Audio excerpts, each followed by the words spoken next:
Dear friends, welcome to our channel. We are very happy to share with you different stories about love and betrayal from around the world. So now, let's begin today's story journey. Life's turning points often come unexpectedly. For Jack, this turning point happened at his one-year-old son's birthday party. During a family gathering, he had spent 2 whole weeks preparing. The weather in Boston was unusually clear that day, with autumn sunlight streaming through the floor-to-ceiling windows onto the living room carpet. Jack had spent the entire morning decorating the living room, with ribbons and balloons adorning the ceiling, and a cake with "Happy Birthday" written on it placed in the center of the dining table. As the owner of a small auto repair shop, Jack was able to adjust his work schedule to prepare for this party. He wasn't the kind of husband who was obsessed with work. On the contrary, he always tried to balance his career and family. Guests arrived one after another, mostly their friends and neighbors. Jack's wife Olivia seemed particularly happy, wearing an elegant dress, constantly moving between guests, graceful and confident. As an executive director of a marketing company, she was always able to handle various social occasions with ease. However, Jack noticed that she was drinking much faster than usual today. Another glass? Olivia's friend Rachel approached her with a bottle of red wine. "Why not?" Olivia smiled and raised her glass. "Today is our big day." As time passed, the party atmosphere grew more lively. Children played in the garden while adults chatted in the living room. Jack was busy entertaining guests, making sure everyone was having a good time. When he was taking more drinks from the kitchen, he heard Olivia's voice coming from the dining room, much louder than usual, with the instability of drunkenness. "He's just a roommate raising a child with me, not my true love." Olivia's voice clearly pierced through the noisy background music. "Nobody knows, but it's actually my ex-boyfriend's child." Now that was a real man, unlike this car mechanic. The room suddenly fell silent. Jack stood in the doorway, the tray of drinks almost slipping from his hands. He saw Olivia sitting on the sofa, surrounded by several of her colleagues and friends, completely unaware of his presence. "Oh my God, Jack!" a guest who spotted him called softly. Only then did Olivia turn around, looking at her husband through drunken eyes. Her face first showed confusion, then realization, and finally a strange mixture of defiance and fear. Jack didn't say a word. He put down the tray and walked toward the bedroom. 10 minutes later, he came out with a backpack and some important documents, not even giving Olivia another glance before leaving the house. The party quickly ended in an awkward atmosphere, guests hurriedly departing, leaving only a bewildered Olivia and her closest friend Rachel. "What have I done?" Olivia collapsed on the sofa, the effects of alcohol beginning to subside, panic gradually taking over her consciousness. "You told the truth, dear," Rachel said softly. "You told the truth that no one should have known." Jack and Olivia's meeting wasn't romantic. 6 years ago, Olivia's car broke down on her way home, and Jack happened to be the owner of a nearby auto repair shop. When he helped her fix the car, the two began talking. Olivia was attracted to his honesty and reliability, while Jack was impressed by her intelligence and confidence. They started dating, and 3 months later moved in together. Jack wasn't wealthy, but he ran a growing auto repair shop with a stable income. Olivia worked at a marketing company and was advancing in her career. Their life seemed quite fulfilling. During the first 2 years after marriage, they traveled together, built a warm home, and planned for the future. However, as Olivia's position in the company gradually rose, she began to come into contact with more high-end clients and industry elites. Meanwhile, Jack was still the car mechanic. Although his business was getting better, Olivia began to feel an imbalance that she herself found difficult to admit. In her social circles, people talked about golf clubs, private yachts, and European vacations. Jack, on the other hand, preferred to spend weekends at home fixing things or watching games with friends. "You don't understand, Rachel," Olivia often complained to her friend. "I love Jack, but we seem to be living in increasingly different worlds." "Then what do you want?" Rachel asked. Olivia was silent for a moment. "I don't know. Maybe more passion, more possibilities." The turning point appeared 2 years ago at a company event. Olivia was responsible for receiving an important client, Nathan, a business consultant from New York. Nathan was tall, with confident manners and charm. When he shared with Olivia his passion for life and grand plans for the future, she felt a quickening of her heart that she hadn't experienced in a long time. "Any good places to recommend in Boston?" Nathan asked Olivia at the end of the event. I'll be staying here for a few days and would like to experience the city properly. Olivia should have simply recommended a few attractions and ended the conversation, but instead she blurted out, "If you'd like, I can be your guide." That night, she told Jack she had to work overtime, then took Nathan to tour the city's most fashionable districts. They had dinner at an upscale restaurant, talking about art, travel, and life goals. Nathan showed great interest in everything Olivia said, which was exactly the feeling she had gradually lost in her relationship with Jack. "You're so special, Olivia," Nathan said as he drove her home. "Your husband must be proud to have you." Olivia just smiled without answering. When she returned home that night, she found that Jack was already asleep. He had worked all day and still took the time to make dinner for her, but she hadn't come home to eat. Looking at her husband's sleeping face, Olivia felt a wave of guilt, but quickly remembered the wonderful time she had spent with Nathan. Over the next few weeks, Olivia maintained contact with Nathan. He frequently traveled to Boston on business and always found excuses to meet with Olivia. At first, Olivia told herself this was just a working relationship, but when Nathan first kissed her, she didn't refuse. Their relationship quickly heated up, and Olivia began to make up various excuses to leave home in the evenings and on weekends. "You seem particularly busy with work lately," Jack once asked with concern. "Would you like me to cook something nice this weekend so we can relax together?" "No need. The company is preparing for a big project, and I might have to work overtime this weekend too," Olivia replied, pretending to be tired. In reality, she was planning to spend the weekend with Nathan in a seaside town in Maine. Each deception made lying easier, and Olivia began to immerse herself in her relationship with Nathan, who represented the lifestyle and social status she craved. 3 months later, Olivia discovered she was pregnant. The news left her panic-stricken. She wasn't sure who the father was, but one thing she knew clearly: if the child was Nathan's, she had a problem that couldn't be covered up. "We need to talk," she told Nathan during a private meeting. "About what?" Nathan asked carelessly, seeming to have already lost the initial enthusiasm for their relationship. "I'm pregnant." Nathan's expression quickly changed from surprise to caution. "Are you sure it's mine?" The question stung Olivia. "I'm not sure, but it's possible." "Well, listen." Nathan leaned closer to her, lowering his voice. "I can't get involved in this kind of thing. My career is on the rise, and honestly, I never thought about having children." "Then what should I do?" Olivia felt desperate. "That's your choice, but if you decide to have the baby, I hope you'll claim it's your husband's," Nathan said coldly. "That's better for both of us." Olivia felt a chill. Nathan's reaction showed her his true colors, but it was too late. She was already deeply involved and possibly carrying his child.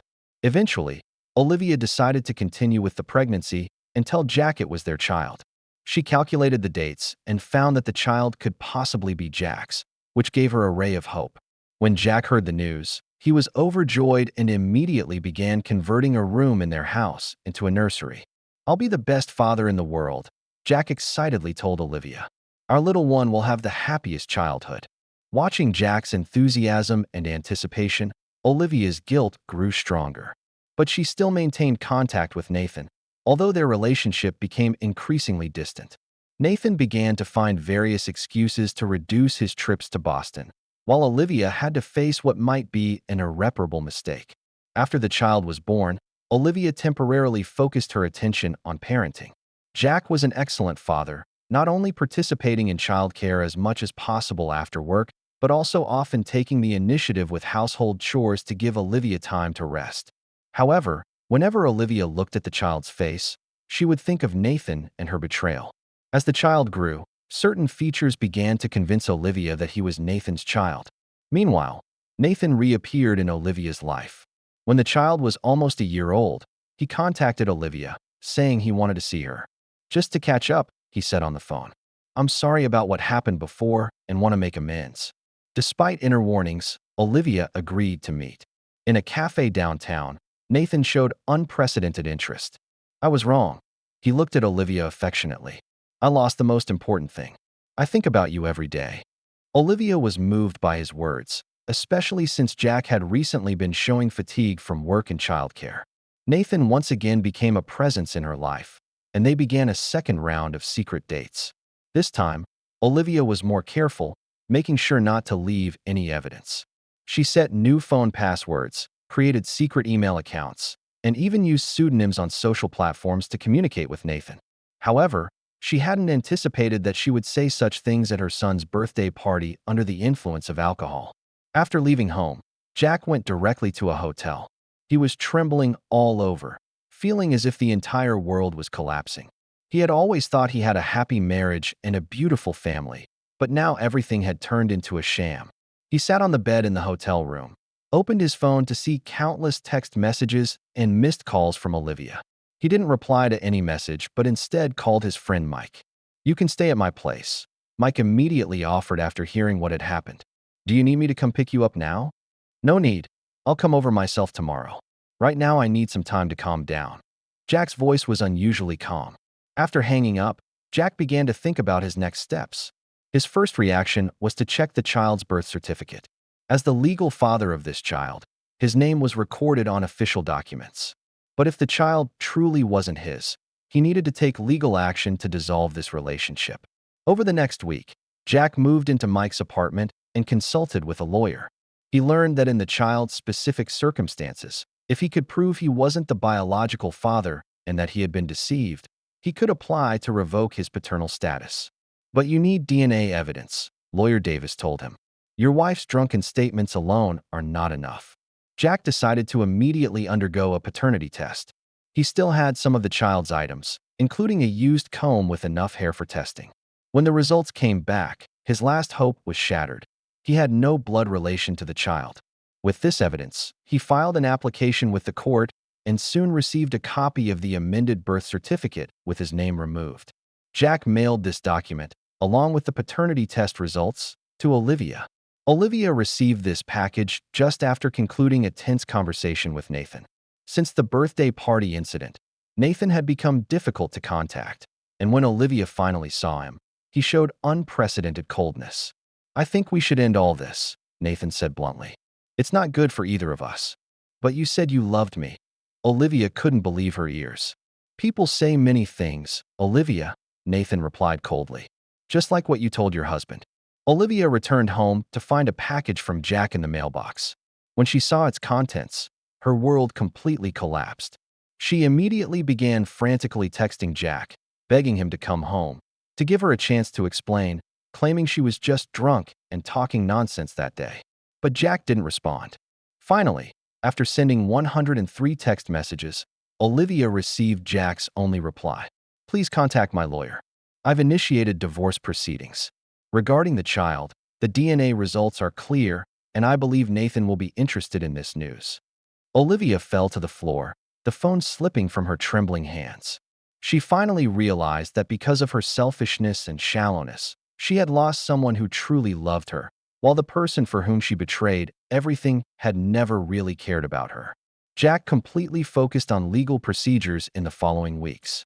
He hired an experienced divorce lawyer, explained the situation in detail, and provided all necessary evidence. Under Massachusetts law, he had ample grounds to apply for an at-fault divorce, as Olivia's infidelity had been proven. "We need to deal with not just the divorce," Lawyer Davis explained, "but also issues of child custody and support. Although DNA tests show you're not the biological father, since you've been in the father's role since the child's birth, the court may consider your rights regarding the child." "I don't want any rights," Jack calmly replied. "I just want to end all of this. Let her and that man handle their own problems." Meanwhile, Olivia's life fell into chaos. She repeatedly tried to contact Jack, but was rejected. She even went to his auto repair shop, but Jack's employees told her he wasn't there and asked her to leave. When she stubbornly refused to leave, Jack's assistant had to call security to escort her out, a process that left Olivia feeling humiliated and helpless. In desperation, Olivia contacted Nathan, hoping he could help her through this difficult time. "You need to understand," Nathan said coldly on the phone. "I never promised anything. We just had a good time, that's all. But this is your child." Olivia was almost screaming. "How are you so sure?" Nathan questioned. "Didn't you also tell your husband the child was his?" This blow nearly broke Olivia. She began to realize how serious her mistakes were. She had not only lost a husband who loved her, but might also lose her job and social status. The birthday party incident quickly spread within their social circle, and many friends began to distance themselves from her. Her company also noticed her emotional instability and declining work performance. Meanwhile, Jack began his rebuilding process. It wasn't easy. Every night as he lay in the guest bed in Mike's apartment, he would think of the son he had lost. Even if this child wasn't biologically his, in Jack's heart, he had given true fatherly love. This sense of loss was more difficult to bear than the pain of a broken marriage. "Are you okay?" Mike asked one night when he heard noise coming from the guest room. "I dreamed about him." Jack's voice was hoarse. "Dreamed I was teaching him to kick a ball." Mike didn't speak, just handed him a glass of whiskey. The two men sat quietly, letting the alcohol ease the unspeakable pain. Jack focused his attention on work, expanding his auto repair business. He hired more employees, personally trained them, and ensured every job met his standards. The business expansion gave him a goal to focus on, allowing him to temporarily forget the chaos in his personal life. Meanwhile, he joined a post-divorce support group and began seeing a therapist to deal with his emotional trauma. "You need to know this isn't your fault," the therapist told him during one session. "You were deceived, but that doesn't mean you did anything wrong." "I know," Jack replied, "but that doesn't lessen the pain. I love that child. I thought he was my son." Losing someone you love, even if he's not your biological child, that pain is real, and you have the right to feel it. But you shouldn't let this pain define your future. Jack decided to follow this advice. He began to rebuild his life, not just in work and career, but also in personal interests and social circles. He started playing basketball again, something he often did before marriage. He joined a car enthusiast club where he could share his expertise. He even began learning to cook, something he had always wanted to try but never had time for. The divorce proceedings went faster than expected. Olivia didn't fight for much. She seemed to realize her mistakes and tried to alleviate her guilt by cooperating with the legal process. But Jack saw through this. To him, Olivia wasn't genuinely remorseful. She was trying to salvage her image and recover some losses. The court ruled that Jack didn't need to pay any child support since DNA proved he wasn't the biological father. The property division was also relatively simple because their marriage wasn't long and most assets were separate.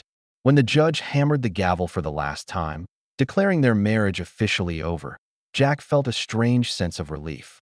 He glanced at Olivia sitting across the courtroom, her eyes swollen, but with a calculating element in her expression, as if she was assessing the losses this divorce had caused her.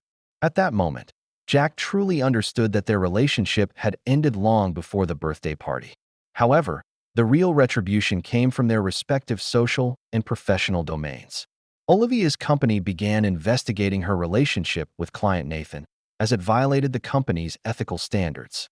An anonymous informant submitted a detailed report to the Human Resources Department, including records of dates between Olivia and Nathan under company expense accounts.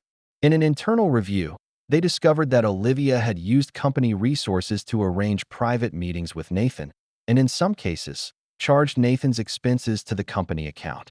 This behavior not only violated company policy, but also bordered on fraud.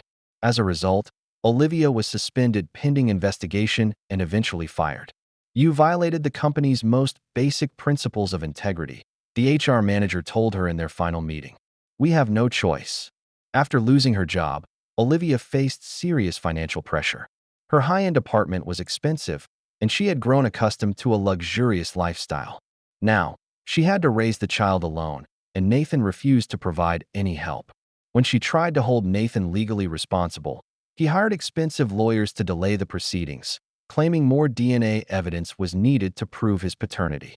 This could take months or even years, Olivia's lawyer told her helplessly, and the cost would be very high. Olivia was forced to move out of her upscale apartment and rent a much cheaper place. She began looking for a new job, but found that her reputation had been damaged. The marketing industry is relatively small, especially in Boston, and rumors about her had spread. After several interviews, she realized she might need to change industries or cities to start over. Meanwhile, Nathan's life also began to show cracks. While handling the case, Jack's lawyer Davis accidentally discovered that Nathan had been involved in 3 similar extramarital affairs over the past 5 years, 2 of which resulted in pregnancies. These women had all received financial compensation from Nathan in exchange for their silence. Davis didn't directly provide this information to Jack, but he ensured it spread through appropriate channels. One day, Nathan was meeting with an important client when the client's assistant handed him an envelope.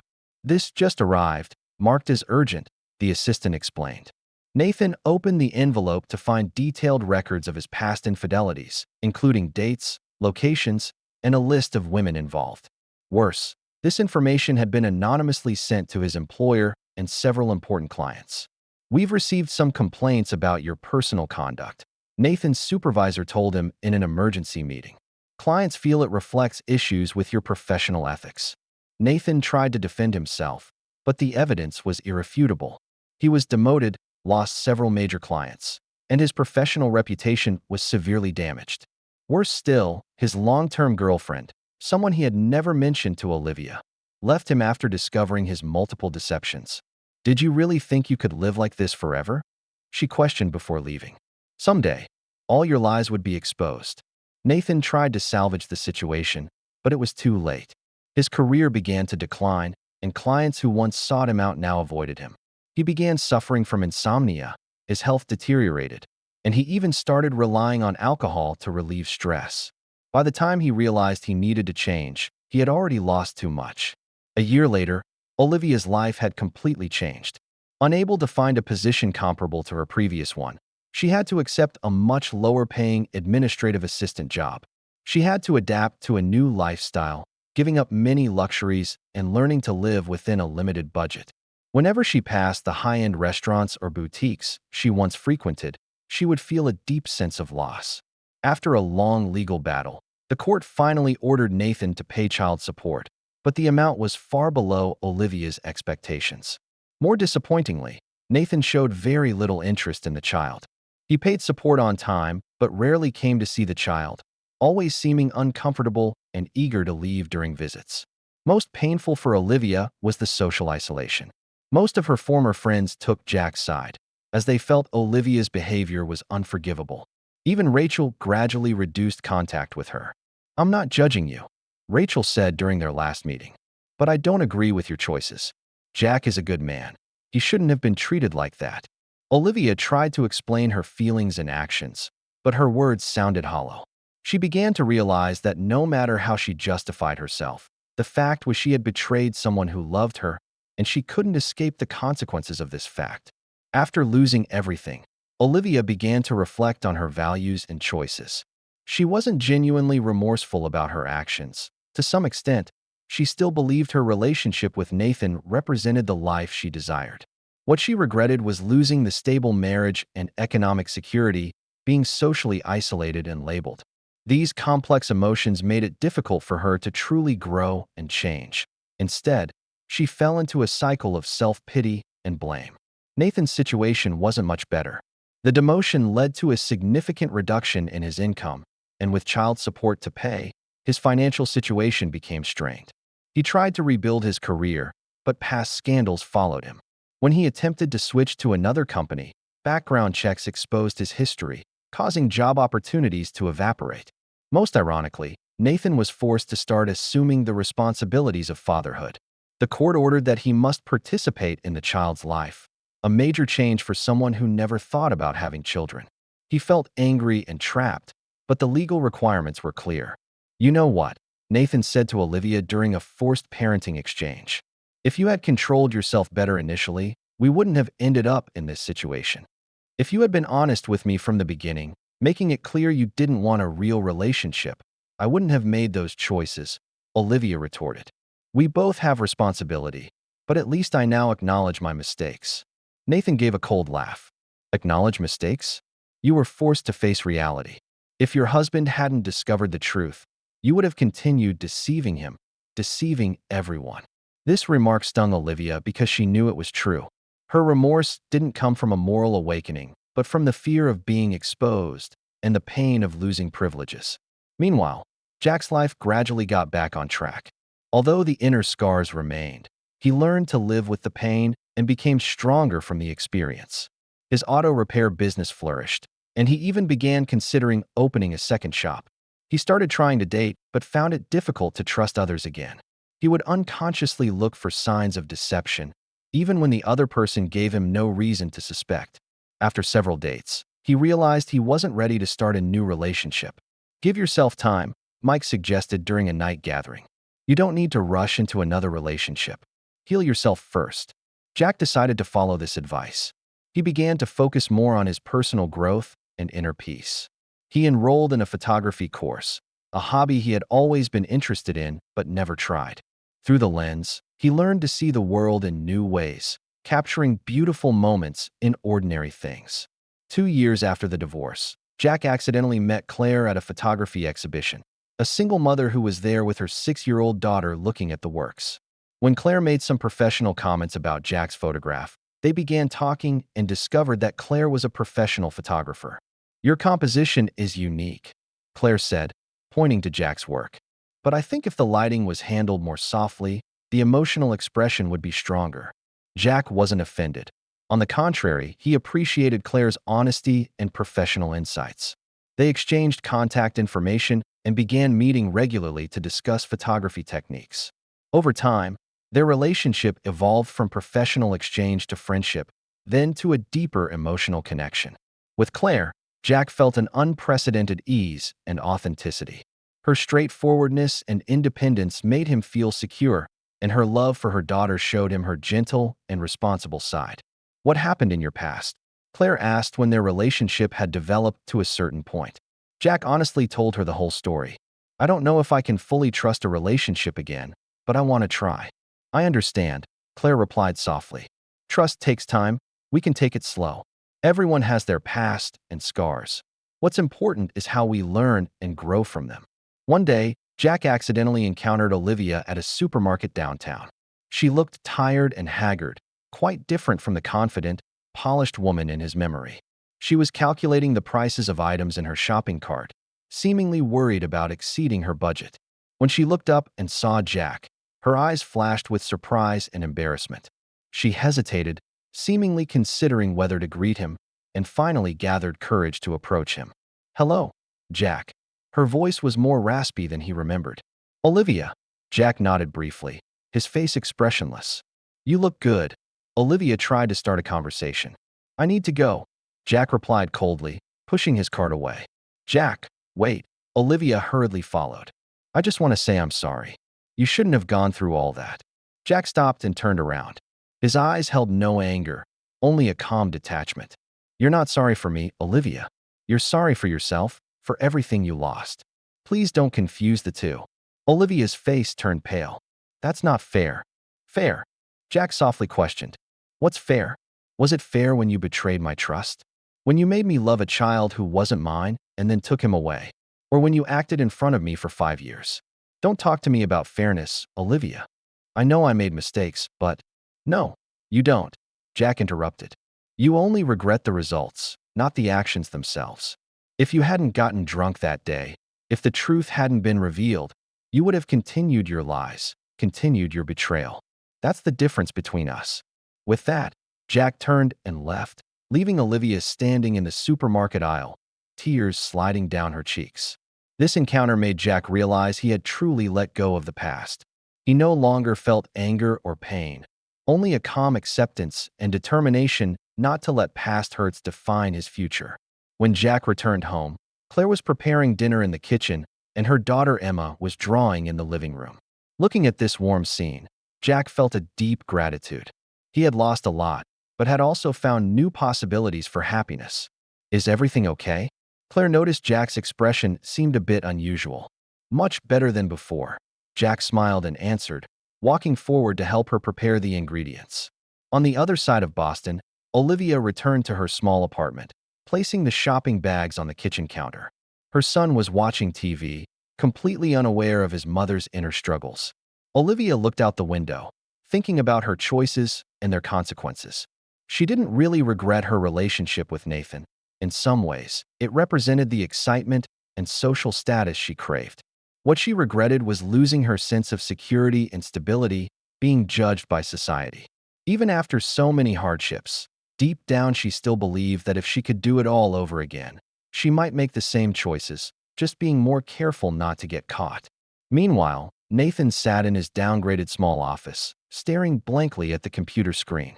On his desk was a photo of his son, which the court had required him to place there.